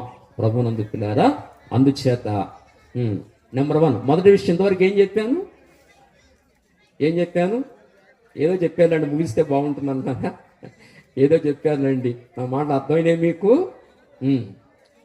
దేవుని మహిమను గురించిన జ్ఞానం యేసుక్రీస్తునందు వెల్లడి చేశాడు. అది మొదటి విషయం. రెండో విషయం ఏదనగా ఈ రెండో విషయం చెప్పి, మరియు మొదటి విషయంతో కాకుండా రెండో విషయం చెప్పి నేను ముగిస్తాను. ఎఫెసీ 1:4 నుంచి చెప్పాడు ఒక మాట. మొదటి అధ్యాయము 4వ వచనం నుంచి మనం చదివితే, యేసుక్రీస్తు ద్వారా ఆయన మిమ్మల్ని కుమారులుగా స్వీకరించడానికి లోకానికి పంపించాడు ప్రభువుని. పసురు దొట్లోకి వచ్చినవాడు ఎందుకు వచ్చాడు ఆయన అంటే, ఆయన ద్వారా మనల్ని కుమారునిగా కుమార్తెలుగా తండ్రి అనే దేవుడు స్వీకరించాడు. అది ఎంత అద్భుతం మాట ఇది. పసుల దొడ్డికి ఎందుకు పంపించాడంటే, తన కుమారుణ్ణి యేసు ప్రభుని ద్వారా మనలందరినీ కుమారునిగా కుమార్తెలుగా స్వీకరించడానికి. అది మీకు అర్థమవుతుందా? ఆ పసుల దొడ్లోకి వచ్చిన బాలుడు ఎందుకు వచ్చాడంటే, ఈ సర్వలోకం అంతా ఆయన ద్వారా మనం ఆయనకి కుమారులని కుమార్తెలని కావాలట. అంటే లోకం ఎలా ఉందంటే, లోకం ఎఫెసీ 2వ అధ్యాయంలో చెప్పినట్లుగా లోకమందు మనుషులు దేవుడు లేని వారై, అంటే అనాథులుగా ఉన్నారు మనుష్యులు. దేవుడు లేడు మానవ జాతికి. వినాలి, దేవుని తెలుసుకోలేదు. దేవుడు లేని వారిగా ఉంది మానవ జాతి. దేవుడు లేని వారై అనుంది బైబిల్లో. సత్యదేవుడు ఎవరో తెలియకుండా దేవుడు లేని వారిగా ఉంది మానవ జాతి. అంతే, మానవుడికి అన్నీ ఉండొచ్చు. ఎకరాల పొలం ఉండొచ్చు, అంగబలం, చాలా అంగబలం ఉండొచ్చు. మీకు అర్థమవుతుందా?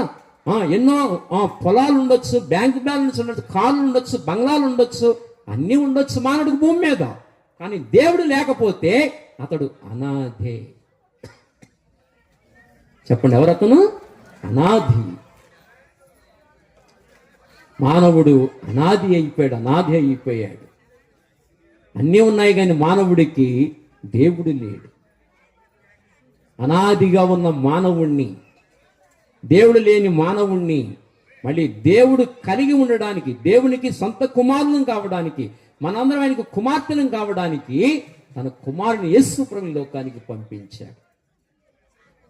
అందుకే ఆయన ద్వారా మనందరినీ స్వీకరించాడు. ఇదిగో నా కొడుకును పంపుతున్నాను, నా కొడుకు ద్వారా మిమ్మల్ని నాకు కుమారులుగా కుమార్తెలుగా నేను స్వీకరించుచున్నాను. అందుకే భూమి మీదకి నా కొడుకును పంపించానని చెప్పాడు ఆయన.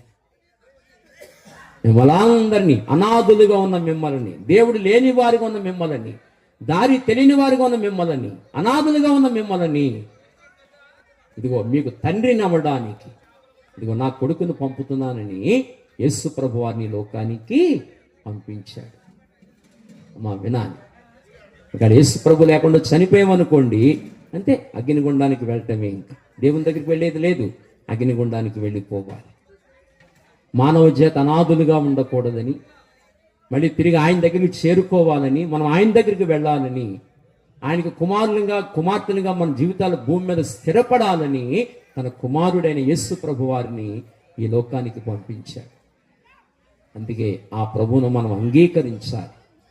ఆయనకి మనం కుమారులం కావాలి, కుమార్తెలమే కావాలి. ఎప్పుడవుతామంటే యేసు ప్రభుని అంగీకరిస్తేనే ఆయన కుమారులు కాగలుగుతాం, కుమార్తెలను కాగలుగుతాం. అందుకే యేసు ప్రభుని లోకానికి దేవుడు పంపించాడన్న వాస్తవాన్ని మనం స్పష్టంగా గుర్తించాలి.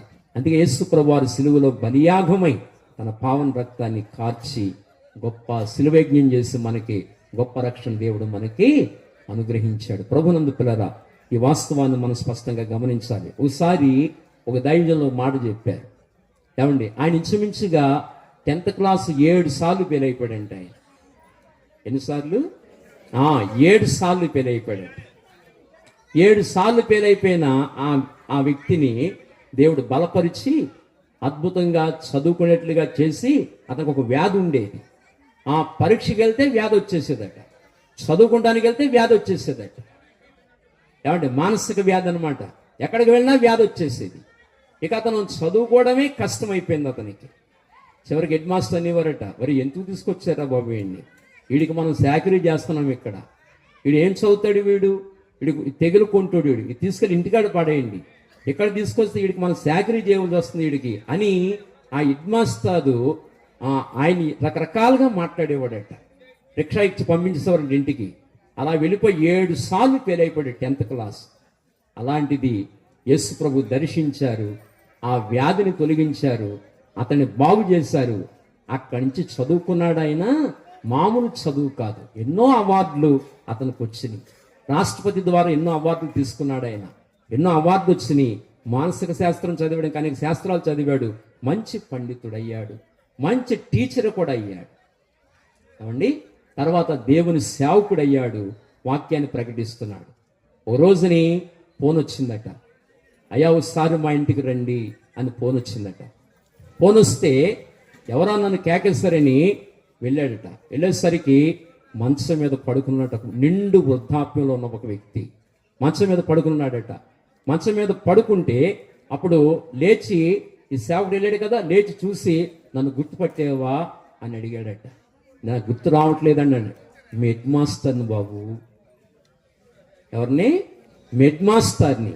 అయ్యా నాకు అనారోగ్యం వచ్చింది, నా కొరకు ప్రార్థన చేయవా అని అడిగాడట. నా కొరకు ప్రార్థన చేయవా.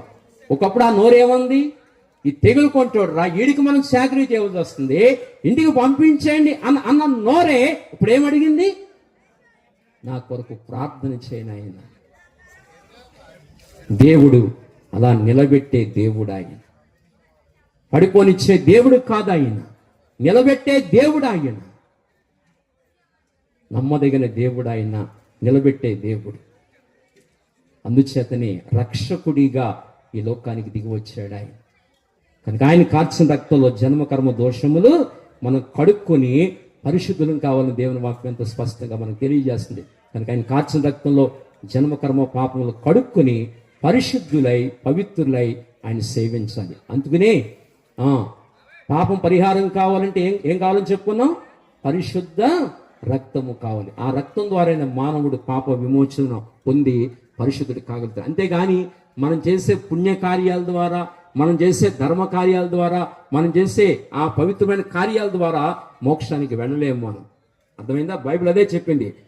మనమందరం అపవిత్రులు వంటి వారం అయితే మన నీతి క్రియలన్నీ ఆయన దృష్టికి మురికి గుడ్డల వలె అయిపోయి అంటున్నాడు. నీతి కార్యాల ద్వారా పరలోకం వెళ్ళాం, పుణ్య స్నానాల ద్వారా పరలోకం వెళ్ళాం. దేవుడు కార్చిన పవిత్ర రక్తం ద్వారానే కడుక్కుంటేనే మోక్షానికి వెళ్ళగలుగుతాం. అందుకనే బైబిల్ చెప్పింది, ఆయన కార్చిన రక్తం ఏం చేయాలి? జన్మకర్మ పాపములు అకర్మణ నప్రజ్య ధనేన త్యాగైననుక ననుమృతత్వ మానుష్య అన్నాడు. మనం చేసే మంచి కార్యాల ద్వారా పరలోకం వెళ్ళమని ఆ వేద సూక్తి. నకర్మణ నప్రజ్య ధనేన త్యాగైననుక ననుమృతత్వ మానుష్య అన్నాడు. మనం చేసే కార్యాల ద్వారా మోక్షానికి వెళ్ళాం. దేవుడే రక్షకుడిగా దిగొచ్చి పుణ్యం ప్రాణదానస్య జగత్పుణ్యం నహి నహి అన్నాడు. ప్రాణదానం అనేదే జగత్తుకి పుణ్యం రాదని చెప్పాడు. అందుకే ప్రాణదానం ఇవ్వడానికి ఈ లోకానికి వచ్చాడు. కనుక ఆయన కార్చిన రక్తంలో జన్మ కర్మ పాపములు కడుక్కొని పరిశుద్ధులై మోక్ష రాజ్యానికి వారసులు కావాలని దేని వాక్యం సెలవిస్తుంది. అందుకే రక్షకుడిగా ఈ లోకానికి దిగి వచ్చాడు. ఈ రక్షకుడిని ఎవరైతే అంగీకరిస్తారో, అర్థమవుతుందా? వారు ధన్యులుగా అగ్నిగుండము నుండి వారు తప్పించబడతారని వాక్యం సెలవిస్తుంది. అంత మాత్రమే కాదు, అపుత్రస్య గతిర్నాస్తి, పుత్రుడు లేకపోతే గతి లేదన్నాడు. అపుత్రస్య, పుత్రుడు లేకపోతే గతిర్నాస్తి, గతే లేదన్నాడు. పుత్రస్య గతి, పుత్రుడు ఉన్నాడా గతి ఉన్నది. ఏ పుత్రుడు? మనకు పుట్టిన పుత్రులు కాదు. మరి పుత్రుడు ఉంటేనే మోక్షానికి వెళ్తామంటే అసలు కొంతమందికి మగపిల్లలు లేరు, మరి వాళ్ళు ఎక్కడ ఉంటారు వాళ్ళు? అలా కొంతమందికి పెళ్ళి లేకుండా చనిపోతారు, అలా కొంతమంది పిల్లలు లేకుండా చనిపోతారు, కొంతమందికి ఆడపిల్లలే పుడతారు. ఇంకొకటి మోక్షం లేదా అంటే ఆ పుత్రుడు కాదు, మనకు పుట్టిన పుత్రులు కాదు. ఇదిగో దైవ పుత్రుడు ఈయన హృదయం. ఆయనే దేవుని కుమారుడు, ఆయన రక్షకుడు. యెషయా 9:6 చెప్పింది, ఏలయనగా మనకు శిశువు పుట్టెను. ఏం పుట్టెను?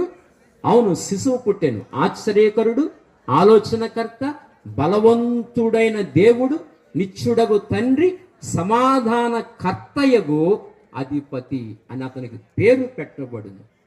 ఏ దేవుడైనా బలవంతుడైన దేవుడు. ఏంటి బలవంతుడు? సకల మానవాళిని మరణము బంధించి ఉండగా, అంటున్నారా, సకల మానవాళిని పాపము బంధించి ఉండగా, మరణము బంధించి ఉండగా, సమాధి బంధించి ఉండగా, ఏ వ్యక్తి పాపాన్ని జయించలేదు, ఏ వ్యక్తి మరణాన్ని జయించలేదు, ఏ వ్యక్తి అపవాదిని జయించలేదు, ఏ వ్యక్తి లోకాన్ని జయించలేదు, ఏ వ్యక్తి శరీరాన్ని జయించలేదు. అందరూ శరీరం ముందు ఓడిపోయారు, అందరూ లోకం ముందు ఓడిపోయారు, అందరూ పాపం ముందు ఓడిపోయారు, అందరూ మరణం ముందు ఓడిపోయారు. మానవ జాతి ప్రతి వాడు ఓడిపోయిన వాడే. కానీ యేసు ఒక్కడే పాపమును జయించాడు, మరణాన్ని జయించాడు, లోకాన్ని జయించాడు, శరీరాన్ని జయించాడు, సమాధిని గెలిచాడు. అంతేగా శిశువు బలవంతుడాయన. అందుకని పేరేంటి? బలవంతుడైన దేవుడు. ఆయన శిశువే, కానీ ఆయన ఎవరు? బలవంతుడైన దేవుడు. ఆ కుమారుడు హృదయంలో పుట్టాలి. ఆ పుత్రుడు ఇక్కడికి వస్తేనే గాని మానవుడి మరణము తప్పించుకోలేడు. ఆ పుత్రుడు హృదయంలో జన్మించాలి. కనుక మరణాన్ని జయించిన ఆ బలమైన పుత్రుడు హృదయంలో పుడితేనే మోక్షానికి వారసుడు కాగలుగుతాడు. అదే వేదం చెప్పింది, అపుత్రస్య గతిర్నాస్తి. స్వర్గమైనైతే వచ్చినాయి వచ్చ పుత్రస్య గతి. పుత్రుడు ఉన్నాడా? గతి ఉన్నది. ఏ పుత్రుడు అంటే ఇదిగో పరిశుద్ధుడైన దైవ పుత్రుడు. ఈయన అంతరంగంలో జన్మించాలి. ఆయన జన్మించాలంటే ఒక ప్రార్థన చేయాలి. ప్రభువా, నేను పాపిని, నా హృదయం అంతా చెడిపోయింది కనుక నేను పాపిని, నువ్వు కాచిన రక్తంలో నా హృదయాన్ని కడిగి నా హృదయంలోకి రండి తండ్రి అని ఎవరైతే చిన్న ప్రార్థన చేయగలుగుతారో నిజంగా వాళ్ళ హృదయాన్ని కడిగి ఆయన హృదయంలో జన్మిస్తాడు. వాడు మోక్షానికి వారసుడు కాగలుగుతాడు. లేకపోతే అగ్నిగుండములోకి వెళ్ళి యుగయుగాలు కాలుతూ ఉంటాడు. అక్కడికి వెళ్ళకూడదని రక్షకుడిగా ఆయన దిగి వచ్చాడు. కనుక ఈ రాత్రి ఇంకా ప్రభు ఎవరో గ్రహింపులేని వారిగా ఉంటే యేసు ప్రభుని మీ స్వరక్షకునిగా అంగీకరించాలని ఈ నా మాటలు తెలియజేస్తూ ఇంతటితో నా మాటలు ముగిస్తున్నాను. చిన్న మాట ప్రార్థన చేసుకుందాం. అందువల్ల కళ్ళు మూసుకోండి. చిన్న మాట ప్రార్థన. కళ్ళు మూసుకోనండి. చిన్న మాట ప్రార్థన. ప్రేమ కలిగిన మా మహాపరిశుద్ధ పరమ తండ్రి, ఈ రాత్రి నాయనా మీరే మాట, ఈ మాటలు అనేకుల హృదయాల్లో ఎవరైతే జాగ్రత్తగా వినగలిగారో, ఎవరైతే ఆలోచన పూర్వకంగా వివేచనతో వివేకముతో మనసిచ్చి ఎవరు వినగలిగారో వారి హృదయంలోని బలమైన కార్యము చేయండి. ఒకవేళ నిన్ను రక్షకుడిగా ఇంకా గ్రహించకుండా నీకెవరైనా దూరముగా ఉంటే ఇదిగో ఈరోజు రాత్రి మీరు మాట్లాడిన మాటలు ఆలోచన చేసి ఆత్మదేవా నీవే వారి హృదయాన్ని ఇంకను ఆలోచనలోకి తీసుకుని వెళ్ళి రక్షణ కార్యం వారి హృదయాల్లో చేయమని నీ సన్నిధిలో ప్రార్థిస్తున్నాం. అది నిజమైన క్రిస్మస్. నిన్ను అంగీకరించడమే నిజమైన క్రిస్మస్. నిన్ను అంగీకరించడమే నిజమైన ఆనందం. నిన్ను అంగీకరించడమే నిజమైన సంతోషం. కనుక నిన్ను అంగీకరించి నిజమైన ఆనందాన్ని పొందుకోవడానికి నీ కృపను దయచేయండి. ఒకవేళ ఇంతకుముందే రక్షణ పొంది ఉంటే ఆ రక్షణలో మరింతగా ఎదిగి నిన్ను ఉన్నతంగా ఆరాధించే వ్యక్తులుగా, నిన్ను మనస్ఫూర్తిగా సేవించే వ్యక్తులుగా ఉండడానికి నీ కృపను దయచేయండి. ఈ చిన్న గొల్లపాలెం సంఘాన్ని దీవించండి. మీ దాసులు బెన్యమీన్ పాస్టర్ గారిని బట్టి, వారికి ఇచ్చిన కుటుంబాన్ని బట్టి, వారికి ఇచ్చిన ఈ పరిచర్యను బట్టి మీకు వందనాలు. సంఘ పెద్దలను బట్టి, సంఘ పరిశుద్ధులందరిని బట్టి నీకు స్తోత్రాలు. ఈ ప్రాంతానికి నన్ను పరిచయం చేసిన మా ప్రియులు రవికుమార్ గారిని బట్టి, మా సోదరి నాగలక్ష్మి గారిని బట్టి వారికి ఇచ్చిన బిడ్డల కొరకై ప్రార్థిస్తున్నాం. దీవించి మీరు ఆశీర్వదించండి. ఆయా సమయాలకు వచ్చి పరిచర్య జరిగిస్తున్న మీ దాసులు మల్లికార్జునరావు గారిని బట్టి, వారి కుటుంబాన్ని బట్టి నీకు వందనాలు. దీవించి మీరు ఆశీర్వదించండి. అలాగనే వేదికను అలంకరించిన దైవజనులందరినీ జ్ఞాపకం చేసుకోమని ప్రార్థిస్తున్నాం. ఇక్కడున్న దైవజనులు మీరు జ్ఞాపకం చేసుకోండి, మీరు ఆశీర్వదించి బలపరచండి. ఇప్పుడు వచ్చిన పరిశుద్ధులందరినీ జ్ఞాపకం చేసుకోమని ప్రార్థిస్తున్నాం. ఆయన మరి నాతో పాటు వచ్చిన పరిశుద్ధులందరినీ, మా సంఘ బిడ్డలందరినీ కూడా జ్ఞాపకం చేసుకోమని ప్రత్యేకంగా ప్రార్థిస్తూ, ఈ మాటలు మీరే నీరు కట్టి ఫలింపచేయమని కోరుకుంటూ, ఈ లైవ్ ద్వారా ఎంతమంది ఈ కార్యక్రమాన్ని చూడబోతున్నారో తర్వాత వారిని కూడా ఈ వర్తమానం ద్వారా మీరు ఆశీర్వదించి దీవించమని ప్రార్థన చేస్తూ, మహిమ ఘనత కీర్తి ప్రభావం నీ నామమునకు ఆరోపించడం, ముఖ్యంగా వాతావరణం పూర్తిగా మీ స్వాధీనంలో ఉంచుకున్నందుకై వందనములు స్తోత్రాలు చెల్లించుకుంటూ, భోజన కార్యక్రమం కూడా ఆశీర్వాదకరంగా జరిగించమని కోరుకుంటూ, ప్రభువును రక్షకుడునైన యేసుక్రీస్తు ప్రభు నామములో ప్రార్థించి వేడుకొనుచున్నాము తండ్రి. ఆమేన్.